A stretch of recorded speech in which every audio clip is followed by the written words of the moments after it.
Salut à tous, c'est Asfax, on se retrouve pour une nouvelle vidéo sur l'Almanax cette fois-ci où je vous ai cherché un petit peu les meilleurs almanax disponibles pendant tout ce mois de février et vous allez pas être déçus, il y a quand même des très gros almanax vraiment très intéressants, notamment le 29 février, mais on va finir la vidéo par ça. Donc tout d'abord, si on commence à demain, c'est-à-dire le 2 février 2016, vous avez déjà un superbe almanax, les gains d'expérience et les chances d'obtenir du butin, donc on a les deux et expérience et butin, sont augmentés de 75% sur toutes les créatures considérées comme des bouffetous. Donc on a les bouffetous, les bouffetons, le bouffetou royal, le chef de guerre bouffetou. On a aussi tout ce qui est bouffmout, donc ça c'est pas mal, hein. N'hésitez pas à faire le donjon du royal mout. Et les bouffcool. Alors je sais pas vous, mais moi j'ai jamais combattu de bouffcool. Je sais que c'est près du donjon ou dans le donjon du Koulos, mais vu que ça m'est jamais arrivé, voilà. En tout cas c'est quand même très intéressant pour les bouffmout de Frigos, pour ceux qui sont haut level, et pour les petits bouffetous pour ceux qui sont bas level. Ensuite, le 6 février, donc c'est un samedi, donc samedi prochain, vous avez un super almanax pour les artisans. Donc les artisans économisent 15% de leurs ingrédients lorsqu'ils fabriquent des objets dans la zone pleine des scarafeuilles. Alors, la plaine de Scarafeuille, normalement, tout le monde sait où est-ce que ça se situe. Ça se situe au sud de Damakna. Et donc, on a des ateliers pour les paysans, les bijoutiers, les forgerons, les mineurs et les sculpteurs. Donc, ça fait quand même pas mal d'ateliers disponibles et les bûcherons. Donc, tous ces métiers-là, si vous craftez dans les ateliers le 6 février, vous allez économiser 15% de vos ressources. C'est-à-dire, en gros, si jamais vous faites 100 amulettes du Royal Moot, avec un peu de chance, normalement avec les probabilités, vous devriez être capable de faire 15 autres amulettes du Royal Mood gratuitement. Donc c'est quand même pas négligeable. Ça permet que d'habitude un craft qui est à peine rentable, c'est-à-dire 400 000 kamas le craft, 400 000 kamas la revente, ça vous permet d'être rentable puisque vous allez dégager 15% de kamas en moins. Donc ça c'est quand même un superbe almanax. En plus ça tombe un samedi, donc c'est vraiment très bien. On va maintenant arriver à plusieurs almanacs d'XP. Donc cette fois-ci c'est pour tous ceux qui veulent XP. On a d'abord le 12 février qui est très sympa. Les bonus apportés par les challenges réussis sont augmentés de 150% sur les créatures de type Mulou. Donc dans la famille des Mulous, on a le Melou, donc n'hésitez pas à faire le donjon du Melou, ça peut être l'occasion de refaire ce super donjon qui est présent depuis bien longtemps, puis j'adore ce boss là. Le Mili-Mulou, le Mulou et les trolls. Donc voilà, toutes ces zones là, c'est des monstres assez faciles, hein. Suffit d'être à peu près level 100, attention aux trolls qui a quand même beaucoup plus de points de vie, hein. Certains ont 10 000 points de vie.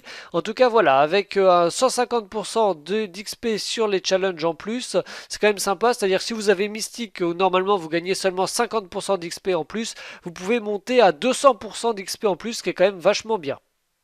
Ensuite, le jour tout rose, eh ben, c'est le 14 février, c'est la Saint-Ballotin sur Dofus. Et donc, l'almanax fait que tous les personnages atteints par la malédiction du Ballotin voient leur gain d'expérience augmenter de 100% lors des combats contre les monstres.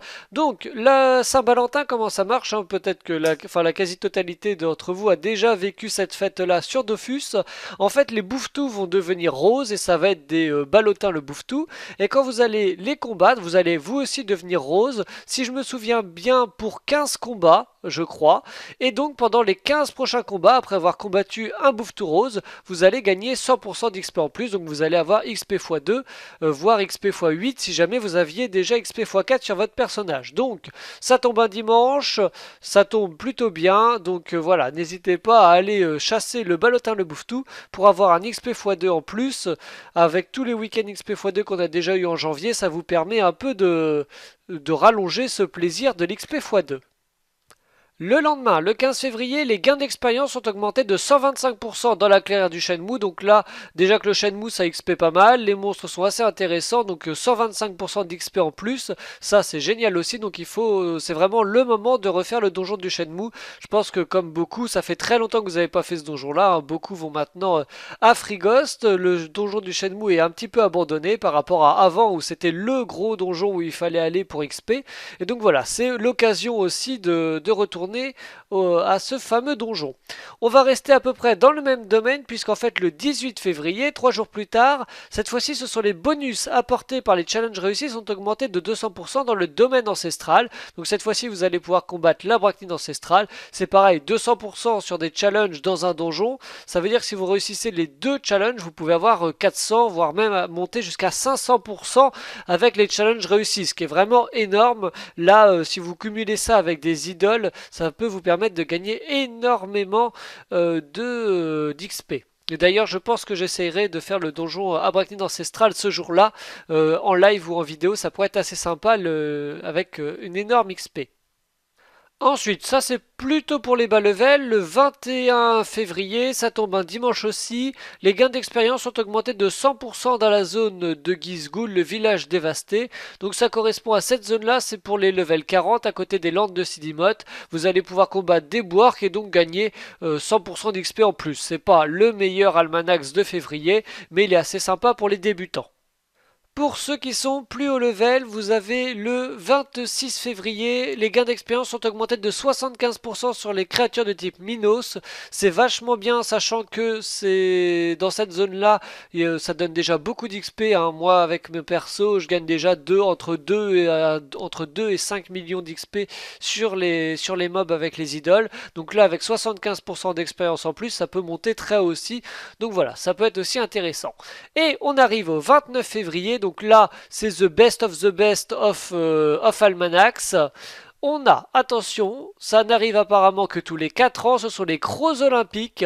Et donc on a les gains d'expérience plus les chances d'obtenir du butin sont augmentées de 100% sur tous les combats. Donc déjà vous avez XP x2, butin x2 sur tous les monstres. Donc voilà, ça va être un lundi, c'est dommage pour ceux qui travaillent, vous allez perdre un petit peu de temps. Mais voilà, le lundi soir, il va falloir bien XP pour ceux qui veulent XP. Et ceux qui veulent, en plus de tout ça, pour ceux qui veulent monter les métiers, les gains d'expérience sont augmentés de 50% sur tous les métiers. Donc ça veut dire que ce jour-là, on a XP x2, butin x2 et métier x 1,5. Donc c'est vraiment un énorme jour à ne pas rater. Donc voilà, j'espère que vous travaillez pas trop ce lundi-là. Donc voilà, on a fait tout le tour des almanachs de février qui sont quand même assez sympas. Donc j'espère que vous avez pu prendre un petit calendrier, un petit stylo pour vous noter vos jours. À retenir surtout le 29 février, la Saint-Valentin qui est pas mal. Et je dirais aussi celui de demain, le 2-02 contre les Bouffetous qui est quand même assez sympa. Allez, salut à tous, on se retrouvera très bientôt pour la suite des vidéos. Salut!